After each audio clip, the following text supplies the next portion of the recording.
Hello students, welcome to the second part of revision of chapter number 10 of Companies Act. Yesterday we completed till section 141, along with that we did section number 144. So let's start with section 142. तो बेटा 142 बात करता है remuneration auditor की। तो उसकी remuneration fix कौन करेगा, उसकी रेम्यूनरेशन में क्या क्या इंक्लूड हो सकता है और क्या क्या what DNI stands for does not include होगा। तो बेटा अगर ऑडिटर फर्स्ट ऑडिटर है तो उसकी रेम्यूनरेशन फिक्स करेगा बोर्ड, और अगर सब्सिक्वेंट ऑडिटर है तो उसकी रेम्यूनरेशन फिक्स करेगा कंपनी। रेम्यूनरेशन के अंदर क्या क्या आ जाएगा, in addition to fee payable, देखिए फीस तो उसे मिलनी ही मिलनी है, प्लस और क्या क्या आ सकता है, जो भी ऑडिट करने से रिलेटेड उसका एक्सपेंडिचर इनकर हुआ, whatever expenditure he has incurred. And तीसरी बात, any facility provided to him, जो भी हमने उसे कोई फैसिलिटी प्रोवाइड की है।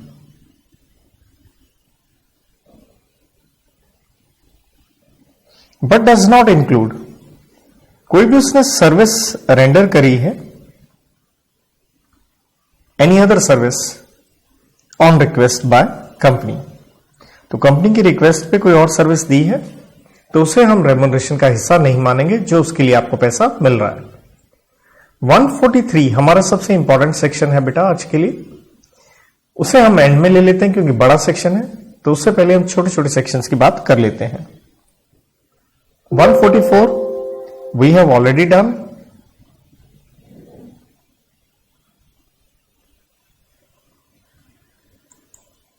So 143 and section 145 ये दोनों हम रेड टुगेदर करेंगे। 145 143 में कवर हो जाएगा। तो 146 लेते हैं, अगेन छोटा सा सेक्शन है। ये ऑडिटर का राइट कह लीजिए या ड्यूटी कह लीजिए, उसे अटेंड करनी है जनरल मीटिंग, ऑडिटर को जनरल मीटिंग अटेंड करनी है। ये उसका राइट भी है, ये उसकी ड्यूटी भी है।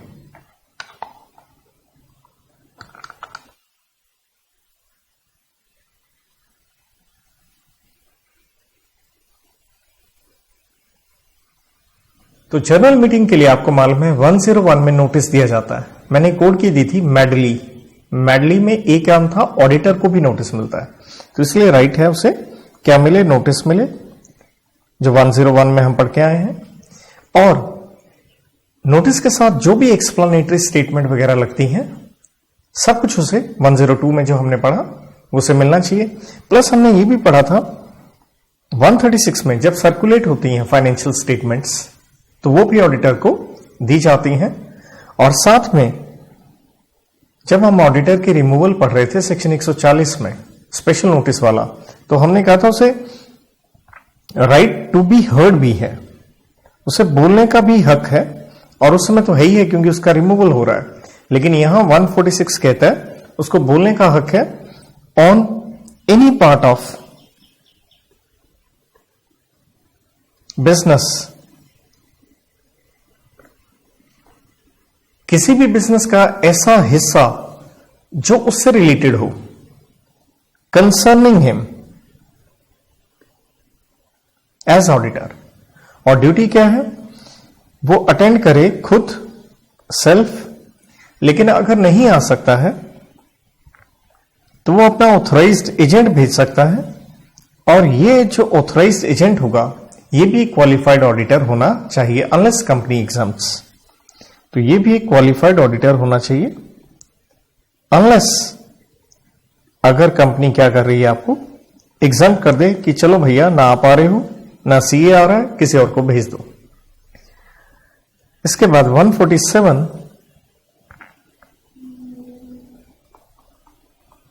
पेनल्टी है, और हमेशा ये सेक्शन इंपॉर्टेंट रहता है, और अमेंडमेंट भी है thanks to amendment act 2020। So penalty है, पेनल्टी अगर आपने डिफॉल्ट किया है किसका डिफॉल्ट किया आपने? तो कहता अगर आपने डिफॉल्ट किया है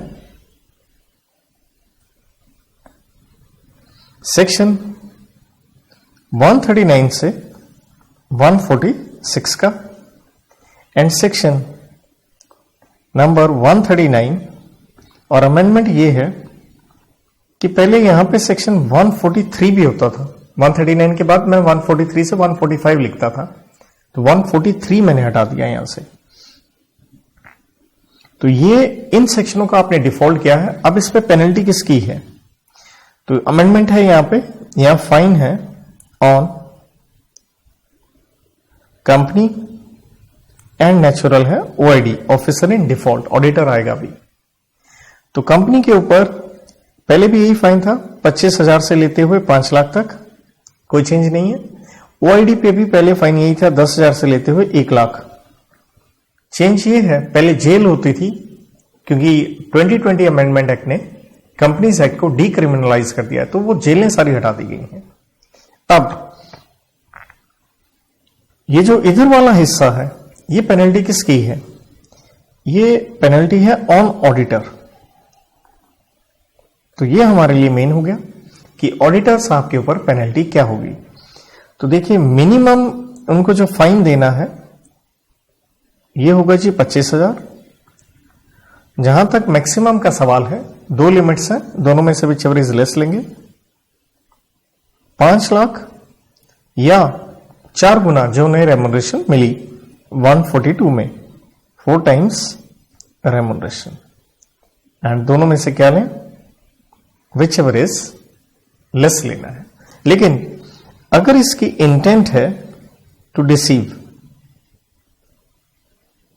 फ्रॉड वाली बात आ गई, तो फ्रॉड के केस में स्वाभाविक है पेनल्टी क्या हो जाएगी? बढ़ जाएगी। और डिसीव किसको करना चाहते हैं? कंपनी हो, क्रेडिटर्स हो, शेयर होल्डर हो, इनकम टैक्स अथॉरिटीज, किसी को भी। तो होगा क्या, आपका जो फाइन है वो मिनिमम जैसे 25,000 था, तो 25,000 का हम डबल कर देंगे 50,000, एंड जो मैक्सिमम है जो हम देख रहे थे 5 लाख का, वो बढ़ा के कर दिया जाएगा 25 लाख, और जो 4 टाइम्स था उसे 8 टाइम्स ऑफ रेमुनरेशन कर देंगे, नेचुरल है, विच एवर इज लेस। साथ में ध्यान दीजिए, अगर आप फ्रॉड में कन्विक्ट होते हैं, प्लस आपको अपनी जो रेमुनरेशन है वो रिफंड करनी पड़ेगी, जितनी रेमुनरेशन ली है वो भी आपको वापस करना पड़ेगा, प्लस जिसको भी नुकसान हुआ है आपको वो डैमेजेस भी पे करने पड़ेंगे, और सरकार आपसे प्रॉम्प्टली फटाफट निकलवाने की पूरी कोशिश करेगी एक बॉडी या अथॉरिटी बनाते हुए।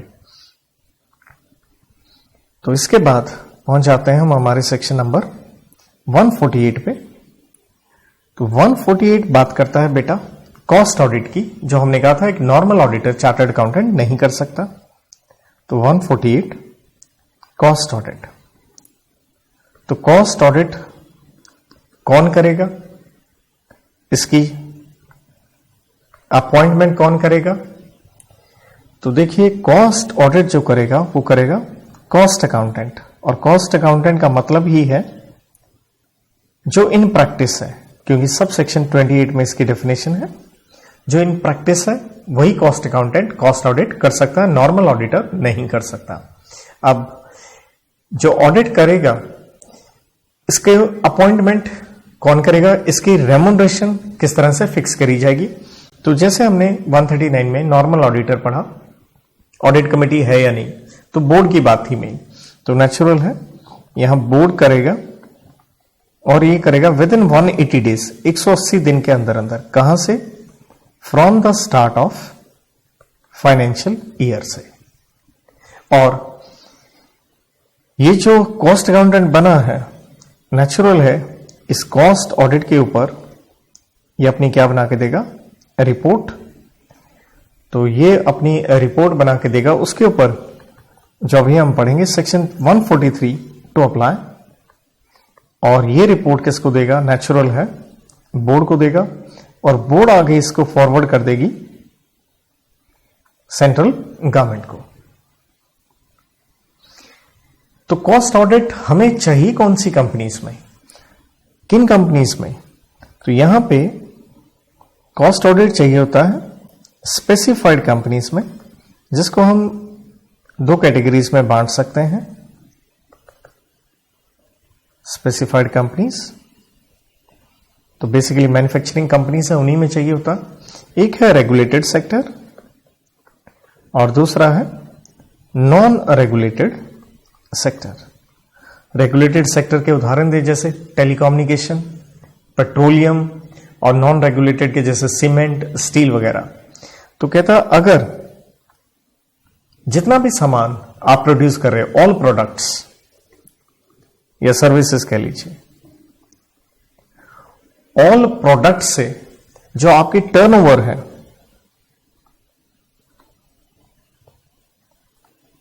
और ये हमें देखनी होती है प्रीसीडिंग फाइनेंशियल ईयर में। यहां के लिए लिमिट है 50 करोड़ की रेगुलेटेड सेक्टर में, नॉन रेगुलेटेड में 100 करोड़ की।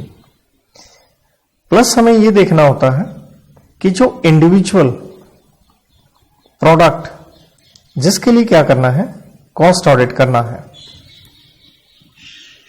जिसके लिए कॉस्ट ऑडिट रिक्वायर्ड है, तो हमें उसकी भी क्या देखनी है, प्रीसीडिंग फाइनेंशियल ईयर में टर्नओवर देखनी है। तो वो होनी चाहिए 25 करोड़ कम से कम, एंड नॉन रेगुलेटेड में चाहिए 35 करोड़। तो ही आपको कॉस्ट ऑडिट करवाना पड़ेगा। और रेम्यूनरेशन वगैरह जो कॉस्ट ऑडिटर, ये कॉस्ट अकाउंटेंट की है,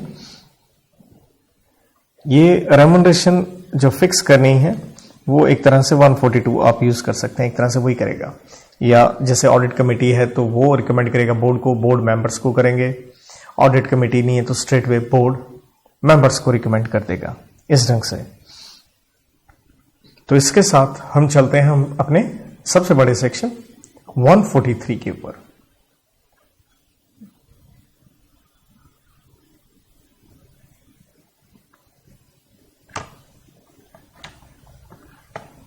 सो गोइंग टू सेक्शन 143।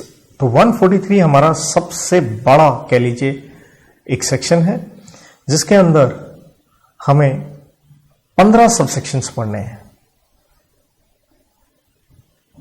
तो इसके अंदर बहुत कुछ है। सेक्शन 143 पावर्स, ड्यूटीज,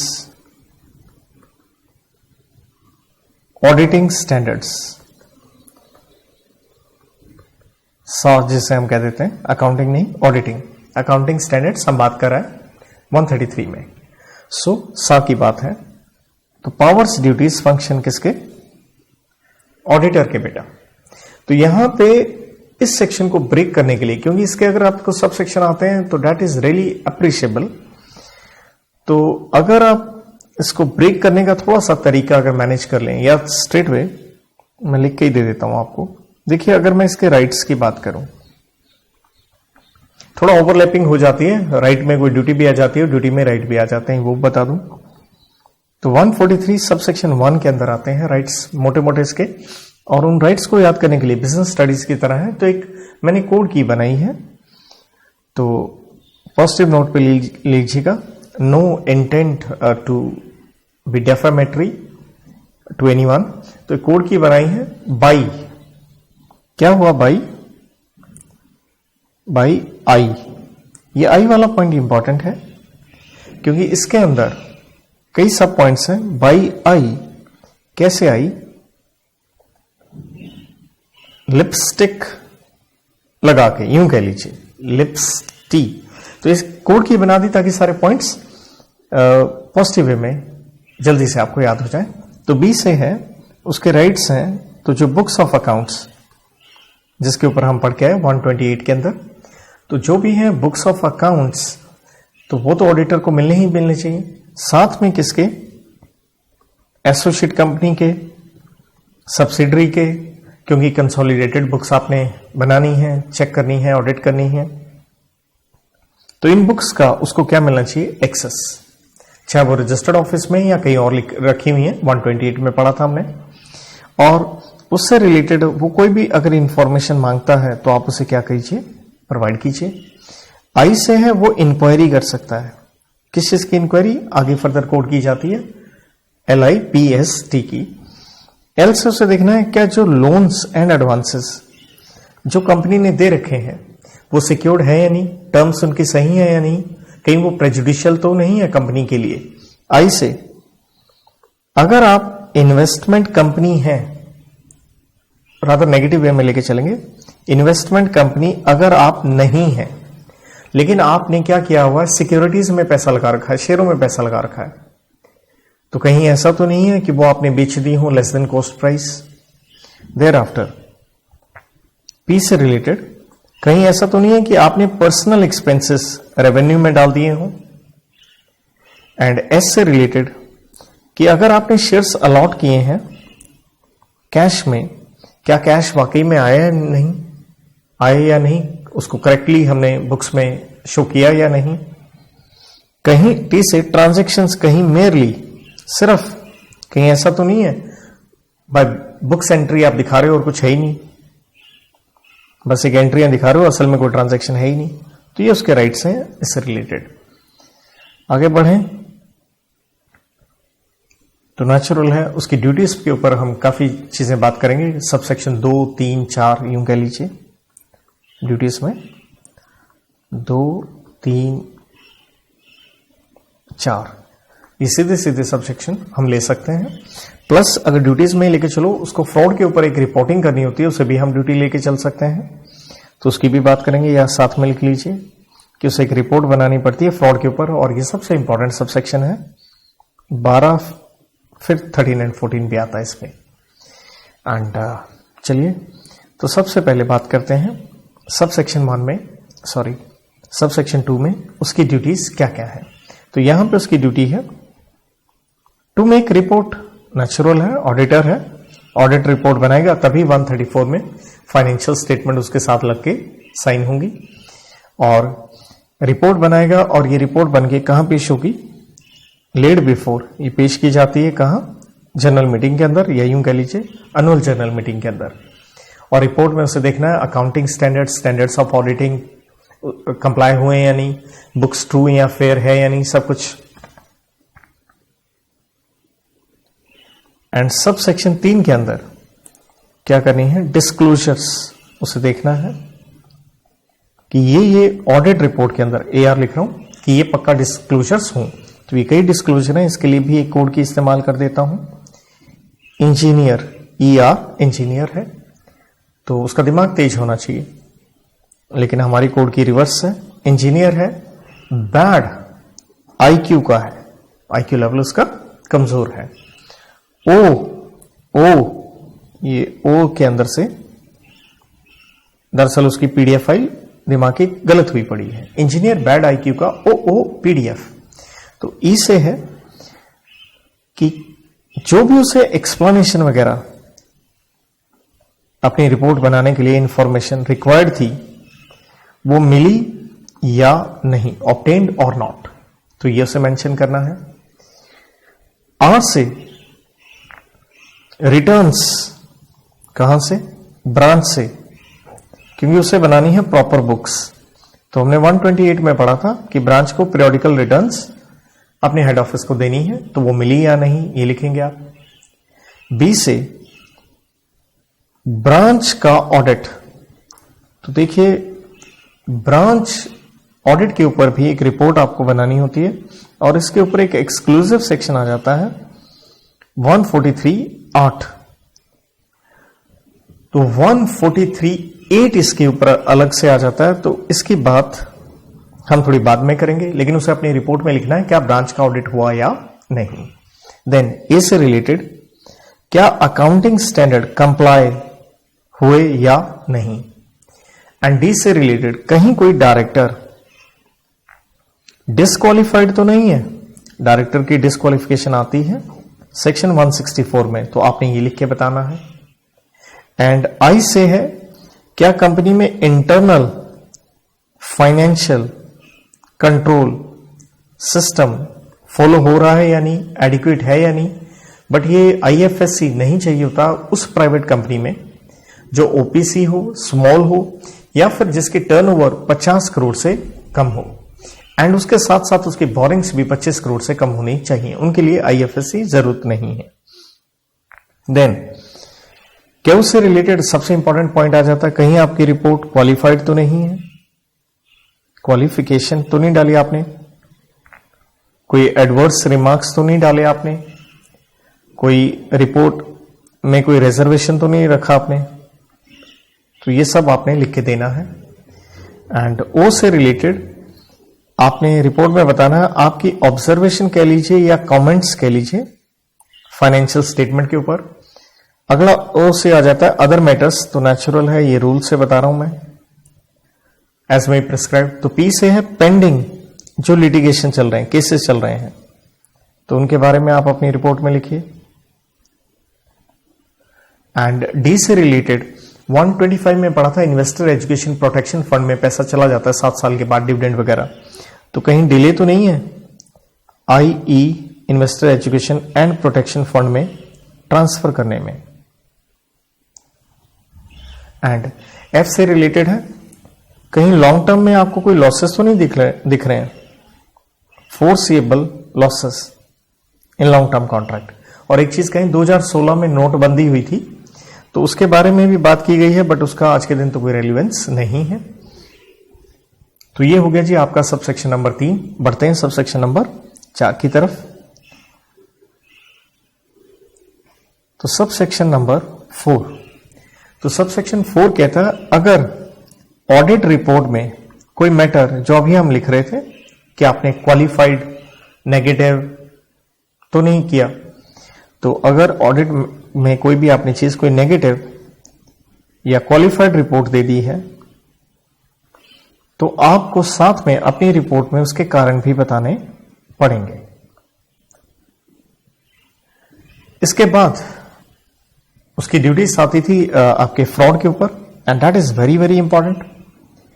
सबसेक्शन 12 में तो 143 सबसेक्शन 12 में, तो ये आपने एक रिपोर्ट बनानी है, किस चीज के ऊपर बना के देनी है, ऑन फ्रॉड के ऊपर आपने बना के देनी है रिपोर्ट। और इसे साथ में एक चीज और पक्का याद रख लीजिए, रूल नंबर 13 इससे रिलेटेड डील करता है। अब ये रिपोर्ट आपने देनी किसको है, 2 लोग हैं, या तो आप रिपोर्ट देंगे सेंट्रल गवर्नमेंट को, या फिर आप रिपोर्ट देंगे, कंपनी में ऑडिट कमेटी है तो ऑडिट कमेटी, वरना नेचुरल है किसको देंगे, बोर्ड को देंगे। तो सेंट्रल गवर्नमेंट को आपने जब रिपोर्ट देनी होती है तो उसमें वजह यह है कम से कम फ्रॉड का जो अमाउंट है वो 1 करोड़ का होना चाहिए, और अगर 1 करोड़ से कम का अमाउंट है तो नेचुरल है आपने ऑडिट कमेटी या बोर्ड को, जिसके ऊपर हम 134 में भी पढ़ के आए थे।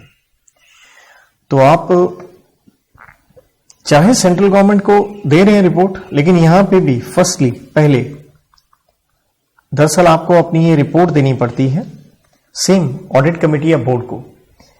तो ये ऑडिट कमेटी या बोर्ड को पहले आप रिपोर्ट भेजते हैं, उसके बाद आप सेंट्रल गवर्नमेंट को भेजते हैं, और ये काम आपको थोड़ा तुरंत करना पड़ता है कि जल्दी से जल्दी you have to do it. And इसके बाद एज आई सेड कि you have to do it immediately, तुरंत, या वैसे यहां पे बताया गया कि मैक्सिमम आप ये रिपोर्ट दे सकते हैं 2 दिन के अंदर। और यहां पे फिर आप इनको इसलिए दिया है, आप इनका रिप्लाई का वेट करते हैं 45 डेज के अंदर, और उसके बाद आप सेंट्रल गवर्नमेंट को अप्लाई कर देते हैं। देयर आफ्टर आप सेंट्रल गवर्नमेंट को 15 दिन के अंदर ये रिपोर्ट फॉरवर्ड कर देते हैं। तो 3 टाइम पीरियड यहां पक्का याद रखिए, 2, 45 एंड 15। और अगर ऑडिट कमेटी या बोर्ड को अगर फ्रॉड का अमाउंट 1 करोड़ से कम का है, तो आपने बताना होता है अपनी रिपोर्ट में नेचर क्या है फ्रॉड, किस तरह का फ्रॉड हुआ है, कोई अमाउंट कितना इन्वॉल्व है अप्रोक्सीमेटली, कौन सी पार्टीज इसके अंदर इन्वॉल्व है, और इसके बाद बोर्ड को अपनी 134 में अपनी रिपोर्ट के ऊपर इसके बारे में सारी चीजें बतानी पड़ती हैं। सबसेक्शन 13 ये कहता है 143 सबसेक्शन 13, अगर आपने ये ऑडिट रिपोर्ट गुड फेथ में बना के दी है ऊपर वाले सबसेक्शन से रिलेटेड, फ्रॉड से रिलेटेड, तो आपका कोई डिफॉल्ट नहीं होगा। एंड सबसेक्शन 14 ये कहता है, ये जो सेक्शन है, ये सब सेक्शन कह लीजिए, टू अप्लाई टू, सिर्फ चार्टर्ड अकाउंटेंट को नहीं है, कॉस्ट अकाउंटेंट, CS उनके ऊपर भी अप्लाई करेगा। एंड सब सेक्शन 15 ये कहता है कि भाई इसके ऊपर है पेनल्टी अगर आपने रिपोर्टिंग नहीं करी 143(12) के ऊपर। और यहां पे अमेंडमेंट एक्ट से अमेंडमेंट है, नेचुरल है, फाइन चेंज किया गया है। और ये पेनल्टी है on chartered accountant, cost accountant या कंपनी सेक्रेटरी। तो चेंज ये किया गया है, अगर आप लिस्टेड कंपनी है तो फाइन लगेगा आपके ऊपर 5 लाख, और अगर अनलिस्टेड कंपनी है तो फाइन लगेगा 1 लाख रुपए का। तो इसके बाद बढ़ते हैं हम आगे।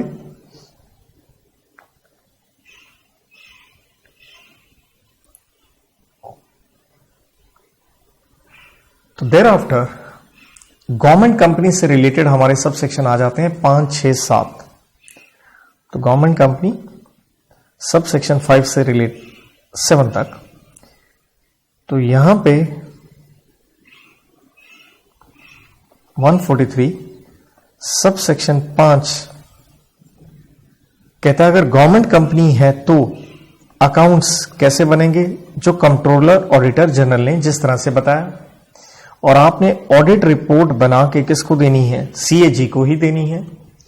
एंड सब सेक्शन 6 के अंदर आता है कि जैसे CAG को ये रिपोर्ट मिलती है तो CAG कह सकता है कि क्या किया जाए, सप्लीमेंट्री ऑडिट कंडक्ट किया जाए, उसका ऑर्डर CAG दे सकता है। एंड सब सेक्शन 7 में ही CAG ऑर्डर दे सकता है टेस्ट ऑडिट किया जाए। अगेन ऑर्डर कौन दे रहा है, controller auditor general of India. And sub section 8 देखिए, ये था ब्रांच ऑडिट के ऊपर, यहां लिख रहा हूं। तो ब्रांच ऑडिट कौन करेगा, ब्रांच ऑडिट देखिए या तो कंपनी का ऑडिटर करे और अदर ऑडिटर। तो कोई और ऑडिटर होता है तो उसे अपनी रिपोर्ट ब्रांच कंपनी के ऑडिटर को देनी पड़ती है, तो कंपनी के ऑडिटर को उसे अपनी रिपोर्ट में इंसर्ट करना होता है। इसके बाद आ जाता है लास्ट में यहां स्टैंडर्ड्स ऑफ ऑडिटिंग। और ये हमारे सब सेक्शन में अगेन 3 बनेंगे, 9 से लेके 11 तक। तो सब सेक्शन 9 कहता है ऑब्वियसली ऑडिटर को फॉलो करने हैं, कंप्लाई करना है, नेचुरल है सा का। एंड सब सेक्शन 10 कहता है कि जो सा है कौन बताएगा, प्रिस्क्राइब कौन करेगा, वही जैसे नफरा में पढ़ा सीजी किससे पूछ के आईसीआई किसको कंसल्ट करेगा, नफरा को। सब सेक्शन 11 टॉक्स अबाउट कि जो सेंट्रल गवर्नमेंट है नफरा से बातचीत करके कुछ कंपनीज को डायरेक्ट कर सकती है कि ऑडिटर रिपोर्ट में कुछ और कंटेंट्स आए। और इसके ऊपर आता है बेटा आपका कारो 2020। तो वैसे तो आपके कोर्स में ही नहीं बनता लॉ वाले में, बट फिर भी मैं हल्का सा आपके साथ इस चीज का जिक्र किए देता हूं कारो 2020 पे। तो देखिए कारो 2020 की हम बात करें तो कारो 2020 बेसिकली सब कंपनियों को फॉलो करना है, बस एक कुछ नेगेटिव लिस्ट दी गई है, उन कंपनियों को फॉलो नहीं करना है। कारो का पूरा मतलब क्या हो गया, the companies auditor report order. तो एवरी कंपनी को ये फॉलो करना है, ऑडिटर को अपनी रिपोर्ट में ये सारी चीजें डालनी है। और लेकिन नेगेटिव लिस्ट है, ये थोड़ा सा याद रहे तो बेहतर है। नॉन एप्लीकेबिलिटी, तो ये कुछ स्पेशल कंपनीज कह लीजिए, बैंकिंग कंपनीज हो गई, इंश्योरेंस हो गई, सेक्शन 8 कंपनी हो गई, एनपीओ, आपकी ओपीसी हो गई, स्मॉल कंपनी हो गई। प्राइवेट कंपनी में यहां वो प्राइवेट कंपनी जो सब्सिडरी नहीं हो, ना ही सब्सिडरी ना ही होल्डिंग किसकी, ऑफ पब्लिक कंपनी की। और इसमें कंडीशंस हैं प्राइवेट कंपनी की, इफ 3 बातें हैं ABC। ए 1 करोड़ तक PUC plus FR free reserve. Number 2 same amount 1 crore तक आपकी आउटस्टैंडिंग बोरिंग। और 10 करोड़ की लिमिट है रेवेन्यू की, टोटल रेवेन्यू। तो आपको कारो नहीं लगेगा, ऑडिटर को अपनी रिपोर्ट में नहीं लिखना पड़ेगा। तो बेसिकली कारो की वजह से आपको क्या कंटेंट्स अपनी ऑडिट रिपोर्ट में डालने पड़ जाते हैं, तो उसके लिए एक शॉर्ट में मैं आपको कोड की दे रहा हूं। तो कोड की कुछ इस तरह से है, FIL फिल कर, क्या फिल करो, डिजिटल सिग्नेचर सर्टिफिकेट। किसे कह रहे हैं हम, डायरेक्टर को भी कह रहे हैं, ऑडिटर को भी कह रहे हैं कि फिल करें डिजिटल सिग्नेचर सर्टिफिकेट। डायरेक्टर साहब, ऑडिटर साहब जरा जल्दी से कर दीजिए, क्योंकि इवनिंग, ये वी वर्ड हम यहां से हटाएंगे,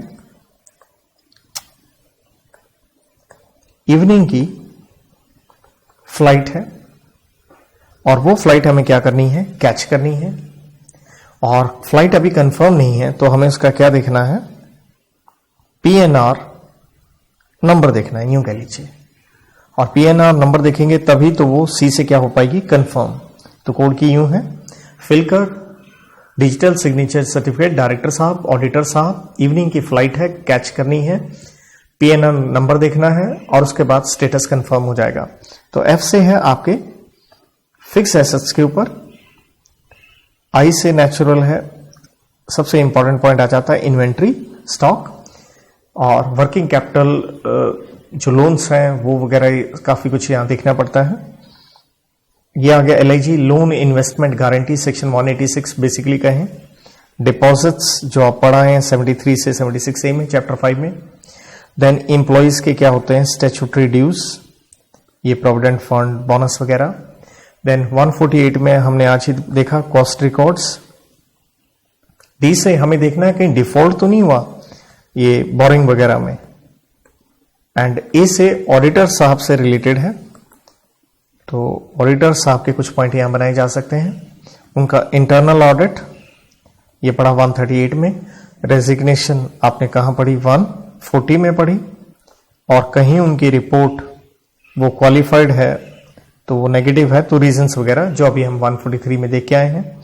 ई से एंड यूज ऑफ फंड्स, कि अगर आपने मार्केट से पैसा, मतलब पब्लिक से सिक्योरिटीज इश्यू करके पैसा रेज किया है, तो जिस काम के लिए पैसा रेज किया था क्या उसी काम के लिए आप उसे इस्तेमाल कर रहे हैं या नहीं। F से फ्रॉड, जो अभी आपने देखा 1 करोड़ की लिमिट वाला। एंड C से CSR, जो आप पढ़ के आते हैं 135 में, 2% ऑफ एवरेज नेट प्रॉफिट का आपने इन्वेस्ट करना है। P से प्राइवेट प्लेसमेंट, जिसे आप पढ़ के आते हो 42 सेक्शन के अंदर। N से निधि कंपनी है, आता है एक 406 के अंदर। और साथ में नॉन कैश ट्रांजैक्शंस अगर हुई हैं for consideration other than cash, उनसे रिलेटेड। एंड देन R से रिलेटेड पार्टी ट्रांजैक्शन, जो आता है सेक्शन 188 में, read with definition under section 2 sub section 76। और कहीं NBFC हैं तो आपको RBI के पास क्या करवानी पड़ती है, रजिस्ट्रेशन। R से ही आ जाती हैं रेशियोज के बारे में। एंड लास्ट है कैश लॉसेस, अगर आपके हुए हैं तो वो सब बताइए। इसके बाद एक हल्के सी चीज के ऊपर मैं बात और करूंगा। एंड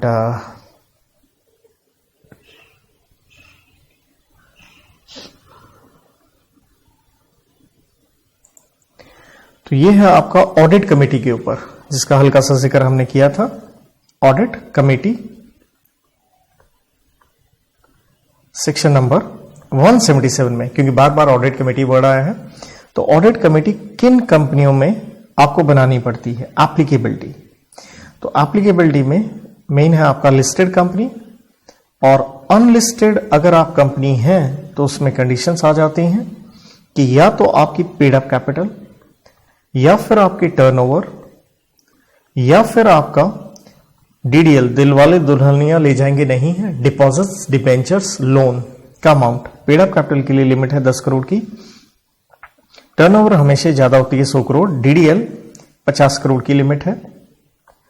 तो और ये हमें कैसे देखनी होती है, पिछले साल की प्रीसीडिंग फाइनेंशियल ईयर की ऑडिटेड बैलेंस शीट के मुताबिक।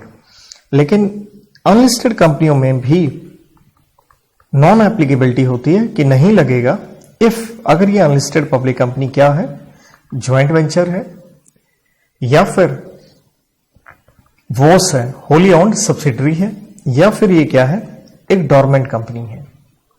मेन पॉइंट आता है इसके अंदर कॉम्पोजिशन, कि भाई ऑडिट कमेटी के अंदर कौन होंगे, बेटा डायरेक्टर्स ही होते हैं और बोर्ड ही बनाता है ये, और इसके अंदर होते हैं मिनिमम 3 डायरेक्टर। आपको कम से कम 3 डायरेक्टर रखने हैं, और उसके अंदर इंडिपेंडेंट डायरेक्टर की क्या होनी चाहिए, मेजॉरिटी, मतलब मोर देन 50% इंडिपेंडेंट डायरेक्टर होने चाहिए। और साथ में एक चीज ध्यान रखनी है, कमेटी कोई बनेगी उसका चेयरपर्सन होता है, including chairperson of audit committee, majority जो यहां पे मेंबर्स हैं वो अंडरस्टैंड कर सकें, रीड कर सकें, अंडरस्टैंड कर सकें फाइनेंशियल स्टेटमेंट, मतलब वो फाइनेंशियली कह लीजिए लिटरेट होने चाहिए। और हमने पढ़ा था 134 में बोर्ड रिपोर्ट में इस चीज का क्या दिखाना पड़ता है, ऑडिट कमेटी का डिस्क्लोजर आता है। तो मेनली एप्लीकेबिलिटी वाला पॉइंट इंपॉर्टेंट है, कोई एमसीक्यू वगैरह ना आ जाए। ऑब्वियसली ऑडिट कमेटी का काम क्या है, ऑडिटर की अपॉइंटमेंट जो रिकमेंड करी थी क्या वो परफॉर्मेंस सही कर रहा है, और मेनली उसको मॉनिटर करना है, यूं कह लीजिए रिलेटेड पार्टी ट्रांजैक्शन, बहुत सारी चीजें हैं जो सी फाइनल में आप पढ़ेंगे। So on this note I wind up, thank you.